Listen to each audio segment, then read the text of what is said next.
So we're on the last part of our education day, and having already looked at safety within clinical practice, we then looked at caring for people with advanced disease and looked at some of the aspects that costs us, if you like. The second part now, the last part now of our day is looking at leadership and advocacy. So we're very lucky to have Paul Travatt, who's also an EONS board member, who's going to talk to us about clinical leadership. So welcome, Paul. Thanks, Teresa.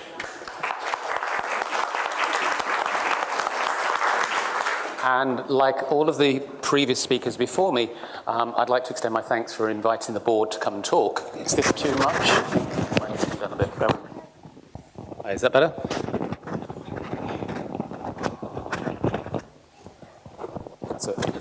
Can people hear me? Yeah. Yep, fantastic. Okay. So I'm going to talk a little bit about clinical leadership. Now, this is a subject I'm incredibly passionate about, and I get very energetic. And so two of the board members have already said to me, slow down. You talk too fast for the translators. So I'm going to ask you if I move too quickly or speak too quickly to just put your hand up and slow me down, okay? Because I get very excited. First, I'm going to apologize. Now, the reason I'm going to apologize is because I've taken my presentation from a much longer presentation than I normally give to master's students. And to talk about leadership, I normally spend 2.5 hours. So I'm going to give you an abridged version, and I apologize for that. I'm going to give you a snapshot. So I'm going to talk about some of the leadership models. I'm going to talk about some of the qualities that effective cancer nurse leaders may wish to have. But what I would ask you is to do some reading after the presentation. Likewise, if I say something and you don't quite understand, or you don't quite get it, come and see me afterwards, and I'll go over it again with you. I'll talk you through some of the modelling. Can I just stop you? I don't think you can hear very well. You might need to pick the mic up. Are people hearing me okay? Yeah. Oh, okay. This is just... Teresa, are you hearing me okay? It might be useful if somebody wants to shut the door, because I'm conscious they're moving the crockery, so you may get some disturbance. So my first question to the audience today is, how many of you consider yourself leaders? If you could just put your hands up. Not the board, put the board down, that's a given. The board is cheating, you're rigging the statistics. Okay, so we have a small sample size. So that is probably about average when I teach leadership. Usually 10% of the people in the audience will put their hands up to consider themselves leaders. So what I'm going to do through my presentation, quite slowly, is talk through some different leadership models. I'm going to give you some examples. We're going to talk about some of the qualities that good cancer nurse leaders display and how you may be able to develop those as a community. And then we're going to put some theory into practice. So what are the many reasons why you don't put your hand up when I say, are you a cancer nurse leader? In England, I did a snapshot questionnaire recently. I spoke to some colleagues, and these were all the reasons that they said that they did not consider themselves to be cancer nurse leaders. We don't know how to be a cancer nurse leader. We don't have time. We're too busy on the wards with our patients, advocating for our patients, chasing after doctors to sign things. Who has time to be a leader? We're not very confident. We don't know the things that we should do to begin to develop us as leaders. Therefore, we don't ask. We probably wouldn't be very good. You don't go from being a novice leader to suddenly fully developed leader. It takes time and practice. But we kind of think that maybe we won't be very good, so we won't try. And this one, which I think is really important, I'm not in charge. Are there many managers in the room today? I think I see some managers. Yep, okay. So it's the manager's job to be the leader. I'm the nurse, they're the manager. So we're going to talk a little bit about that. So I'm going to challenge that now. Okay? So while the 90% of you in the audience do not feel that you're actually cancer nurse leaders, I would say for that 90% that you have the ability to develop leadership skills. And we can start to do some of that today. What I want to say to you is, if you are passionate about the care that you give your cancer patients, and I am seeing some smiles, and I'm seeing some nods, then you have the potential to develop leadership skills. Passionate nurses, by the nature, and I've worked with nurses all over the world, tend to be curious. You tend to ask questions. You tend to want better care for your patients. You go to work to give the best care you possibly can. And in that, the ability to want to improve the care is the seeds of becoming a better leader. I would also say to you, and I'm going to pick up Lena's point this morning, which I think she made really well, when you're really busy, so I'm going to pick up Lena's point today, when you're really busy and you're basically trying to arrange chemotherapy for your patients, and the doctor's out, how do you get a hold of the doctor? You've bleeped him 3 times, or it's 3 in the morning. So at that point, your leadership skills start to kick in because you become an advocate for your patients. Your communication skills will start to kick in. The ability to want what's better for your cancer patients will rise. And these are the things, the very beginnings of becoming an effective leader. So, what is leadership?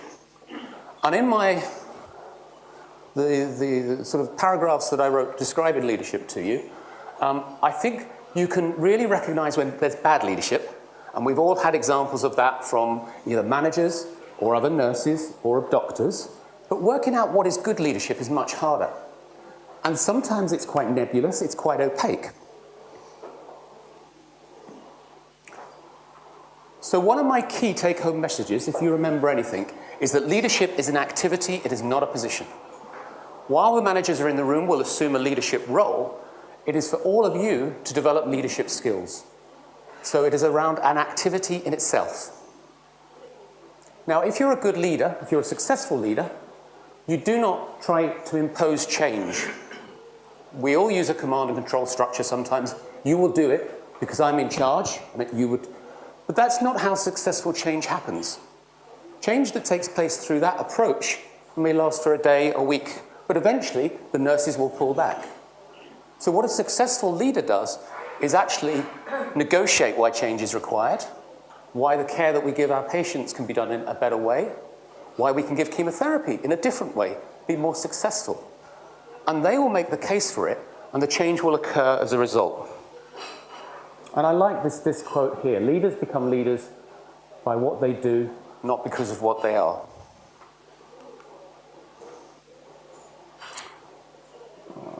You're going to have the slide, so I'm not going to literally talk through this, but again, this is a really interesting statistic. 55% of junior healthcare staff said that what they rated most in a leader was inspiration, but only 11% said they found it in real life, in reality. The majority of the time, they found ambition. Second take-home message, if you think of anything that I've said today, leadership is not about titles, it's not about positions or flowcharts, it's about one person influencing another. The art of leadership, successful leadership, is the ability to influence another person using tools, techniques, skills, and competencies. I'm waiting for the translators to catch up with me. So, I'm going to take you through 3 perhaps qualities: communication, risk-taking, and vision. Then I'm going to talk a little bit about some enablers, how that will help enhance your skills. I'm going to talk about networking and coaching and mentoring. My apologies, this is a very busy slide. What it is really important to do around communication, and I don't think we do it well enough because we are very busy, because there is not enough time, or often because we are stressed. But we communicate one thing to a colleague or to a patient, we very rarely get to check out, did they fully understand the instructions or the purpose of the message? I also think body language is really important.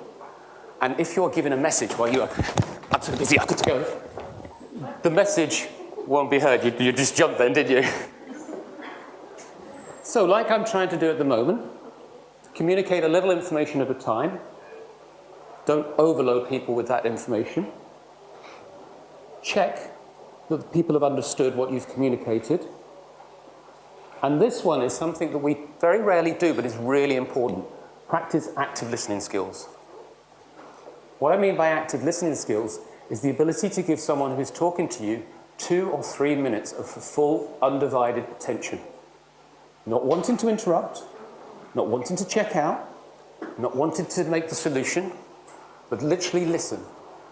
Now, we don't do that for a number of reasons, but usually because it's quite hard. It's quite tiring, because you are literally devoting. But this is a really important part of being a leader. A leader doesn't just speak well and influence through their words. The leader, he or she, is able to listen. Because what you have is a group of people with you, a ward, a directorate, or even a hospital listening to you. So you have to listen back, really important. Okay, so we're going to talk about theories of leadership. We're going to talk about 3 theories. There are others, and I can give you references if you are interested, but I'm going to focus on the ones that I think are perhaps the most interesting for today's presentation. Do people know who he is? Doesn't matter if you don't. The board will know because of working in Europe. This is Emmanuel Macron. He's the new France Prime Minister. He's 39, President. Probably just President. Different state. So he's the President. He's 39 years of age. Okay? Now, he displays what I think is recognized as what we call transformational leadership. And you can Google this, you can search for it. Those are the references. Transformational leadership is very charismatic leadership. It's a very influencing model. It literally transforms other people. This is what the literal definition. As I become the leader, I bring you with me, and I transform with you. It uses communication skills, which is why I thought it was important to link back to the previous slide on communication. It shows individual consideration and intellectual stimulation. It is working with the other person as a one-to-one. It is not a hierarchical model. It is not I say, you do. It is the ability to inspire the other person. Now, I think he's a great role model for transformational leadership because he's the youngest person to ever achieve that position. Until only his inauguration last week, he'd never held high office, so he'd never been in any role in government. But what he was able to do through transformational leadership skills was bring together a group of followers through En Marche, which is, he created his own political party. And all of the major political parties in France 6 months ago laughed at him. You will not have a chance. You cannot possibly do it. You are too young. You do not belong to one of the major parties. But he was able to convince the Republic and the people there to vote for him. He also did something really important, and I'm going to say this on behalf of perhaps my board members. He actually put forward a very positive message of hope. As various countries look towards themselves and become quite insular, I'm thinking of North America, and in some respects, UK, he actually said there is value in us working together as a community. And as the EU, it's really, really important that we build bridges, we do not build walls. And so it's about hope. I'm going to talk about risk-taking. Now, risk-taking is always usually an interesting subject when talking to nurses, because sometimes they equate risk-taking with breaking the rules. And I'm not talking about breaking the rules, because I can feel managers starting to get a little bit nervous in the room. But what I am talking about is understanding the care that you give cancer patients, the services that you lead on, can they be done in a slightly different way? Can they be improved? If you had to speak to your manager, or even your manager's manager, or the director of the hospital, I think there's a different way you could do something different. Would you be able to do that? That's risk-taking. What it is moving outside of your comfort zone of the wards that you work on, the drugs that you give, and actually putting yourself in a slightly different position that's slightly uncomfortable, but will lead to personal and professional growth. And through personal and professional growth, you'll begin to develop as a cancer nurse leader. It also means having to confront fears. This is a very familiar quote. Some of you may be aware, some of you not. It says, if you do what you've always done, you'll get what you've always gotten. You continue to give chemo in a certain way, the results you get will be the same results as yesterday. But you may need to give chemo in a different way because you're getting more cancer patients coming through. They're presenting with different problems. Albert Einstein also says something very similar to this. And Albert Einstein says, insanity is repeating the same mistake time after time and expecting a different result. So again, Some smiles in the audience. So risk-taking in some way fits into a model we call situational leadership. This is a very old leadership model, 1937, and it relies on two approaches. A situation is created that allows a leader to take over, and that can be something such as a war or a change of government, but a vacuum is created of which a leader steps into. And secondly, the leadership adapts their model to the environment, to whatever is required. And so the issue to do with risk-taking is that you have to be prepared to fail. And you maybe have to be prepared as a leader to fail many times until you get the change that is required. But in failing, you will actually grow personally. And so all of these people, Rudy Giuliani, who was on the ground at 9/11, almost 24 hours after the planes hit, Steve Jobs of Apple, Bill Gates of Microsoft, and Richard Branson of Virgin, a company in the United Kingdom, but with an international footprint. All of them have taken risks in their career as leaders, and all of them have failed. The one I think is most interesting is that Steve Jobs was fired from Apple as their chief executive when he first started out, and then asked to go back. So someone that would employ situational leadership is not afraid to take risks. They recognize the environment around them, and they're able to shape that accordingly. Third quality is around a vision. You all in the room will need a vision. It can be about how we work together as a team collectively. It can be how do we promote professional nursing in Estonia. It could be how does Estonia work with EONS board. But you need a vision. And only you will know what that vision is. So they're like blueprints. They're your achievable dreams.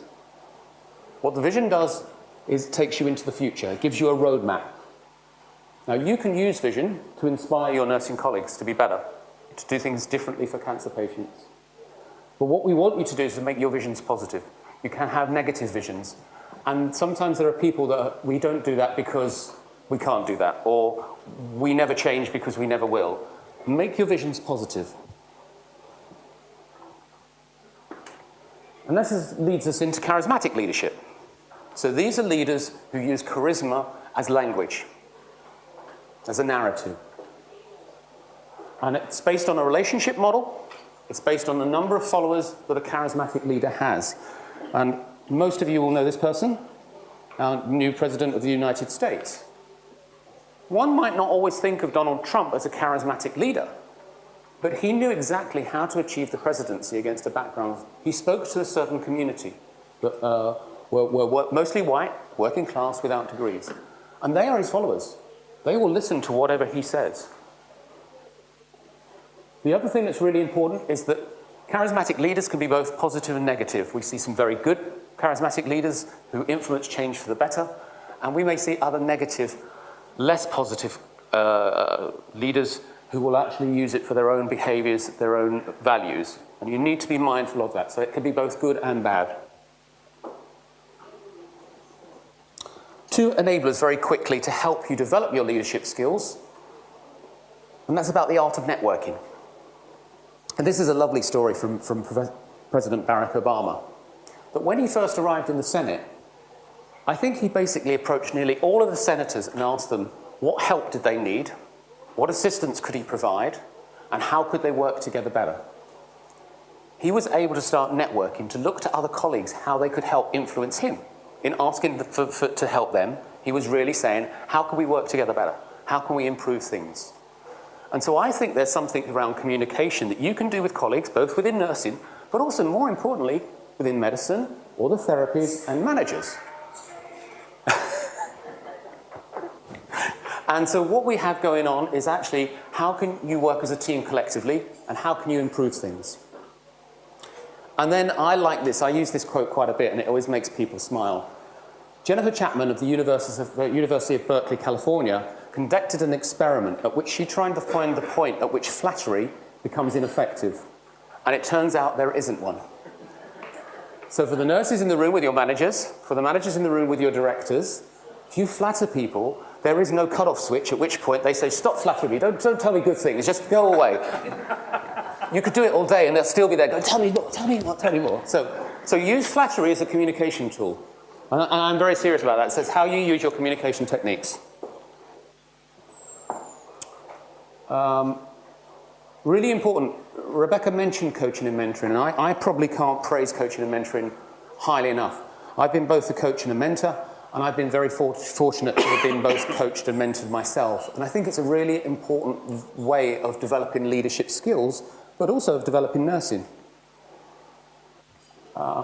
Now, I probably don't want to go into, because I'm conscious of time, I'm looking at Teresa, but basically coaching is probably of short duration. It is 6 to 8 sessions long of 50 minutes. And the coach usually does not have to be in the same professional world as you. So you wouldn't need a nurse to coach you. What you would need is to have a clear idea of what it is that you want to achieve. It could be developing a stronger CV. It could be there's a job that is going to come online in 3 months, and I really want to get my interview skills honed up. So I'm going to see a coach for these sessions to talk about how can I actually get the job that I've always wanted. So it's quite it's very short bursts. It's not somebody who needs to be a nurse, but it is safe and it's supportive. Yeah? And there is some challenging. They're going to challenge you to help you grow. Mentoring is slightly different, although it uses some of the same flavors. The mentor is usually from your own discipline, so a nurse. They almost certainly will be more experienced than you or more senior than you. And the role that the mentor plays is to open the door for you to step through. So to access certain meetings, to shadow opportunities, to meet, perhaps spend time with the chief executive, to see how they use leadership skills. Mentoring is not time-specific the same way coaching is. So I've been mentoring someone for 1.5 years. So it doesn't necessarily have to have an end. And the goals can be a little bit more nebulous. It can be just about, I want to grow, I want to become a better leader. And these are the differences because sometimes it gets confused. So again, for time, this will go out as a slide translated into Estonian.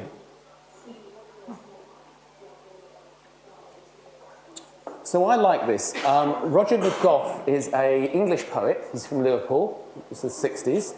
And this is one of my favourite poems that I usually always include in the leadership slide, because I think it talks about the duality of leadership. I want to be the leader. I want to be the leader. Can I? Can I? Promise, promise. Yippee, I'm the leader. Yippee, I'm the leader. Okay, what should we do? And actually, there are two things going on here, I think. One is that leadership is actually quite hard. Leadership is quite tiring. I've told you about the positives of leadership, but any of those in the audience and any of my board members who have been in leadership roles will recognize it's not easy work. It's actually quite tough. But it's part of the skills and part of the portfolio that you have as a nurse. Okay, so very quickly, I've been told I've got 2 minutes. Woody Allen said, decisions are made by people who show up. I'm going to turn that back to you. I think this is absolutely fantastic. It is now 3 o'clock, and you've sat through 11 presentations, and you are probably exhausted. But you are still in the room. Yeah? You could be at the beach, you could be shopping, be seeing friends, but you're in the room, which means you're here and you want to learn, which is brilliant. That's the first thing. Secondly, Margaret Mead's quote, never believe that a few caring people can't change the world, for indeed that's all who ever have. From this meeting, you can change things. You can become leaders just from today, starting to think about it, yeah? You go away, you start to talk to each other. What are the things you want to change? And so I'm going to challenge you, Estonia, in a good way, but I'm going to challenge you. So I'm going to argue that you are actually cancer nurse leaders. Some of you are more advanced, but you have the beginnings.